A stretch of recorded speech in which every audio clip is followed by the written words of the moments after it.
Today I'm going to talk to you about internet-based crimes. We live in a time of convenience. We need everything right at our fingertips, and the internet has been providing us with that opportunity more with each coming year. Technological advances are also assisting in the rapid growth as well. We have smartphones, tablets, and laptops are becoming more compact. Phone companies are creating plans centered around data usage, and restaurants are offering free Wi-Fi to their customers. We have e-houses, car alarms, home security systems that can be accessed from anything internet capable. The internet is providing us with the option to have everything we need right at our fingertips faster than we could have ever hoped for.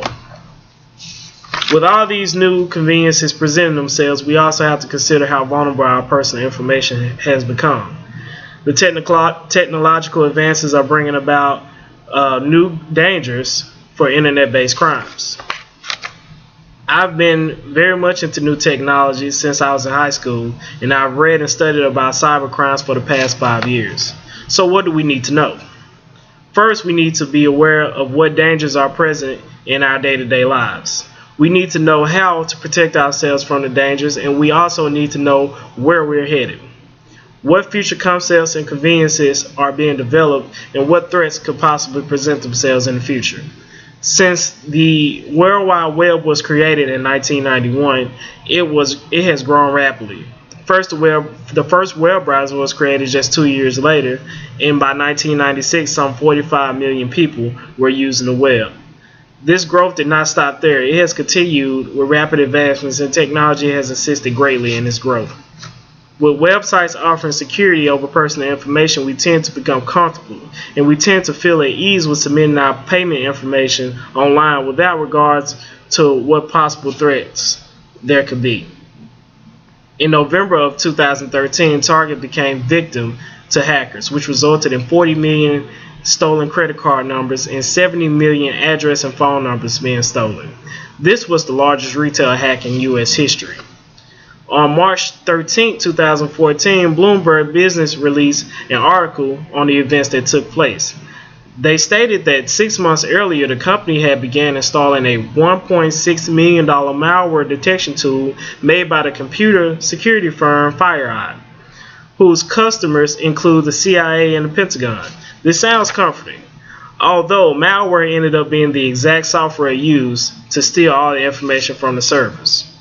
In 2012, the U.S. Census Report estimated that 74.8% of all U.S. households had internet access. This number is up from 1997's report, where only 18% of American households had access to the internet. This same report stated that 45% of all adults 25 and older had smartphones. This is an amazing amount of people with access to the internet on a day-to-day basis. Social networking has even presented its own set of issues for cyber-based crimes. It allows you to post your location from your cell phone using a GPS signal. We post pictures to sites like Instagram, Facebook, and Twitter with little regards as to what the background of our pictures could tell a potential criminal. Now that we have some of these potential dangers in mind, how can we protect ourselves? First of all, be very cautious of what you post on the internet. Always keep your firewall on. A firewall can help protect your computer against hackers. Hackers who might try to gain access to crash and steal information. A special agent of the cyber division of the FBI gave this advice: reduce your vulnerability and reduce your threat. Another way to do this is to keep your computer up to date. Antivirus software is very important to protect against hackers. Also know the websites that you deal with. So where's the internet capable technology headed? Smart cars. Currently being developed. Google has a car that can travel from point A to point B without a driver. Currently, there are many cars on the road with Wi-Fi enabled and built-in microphones and GPS.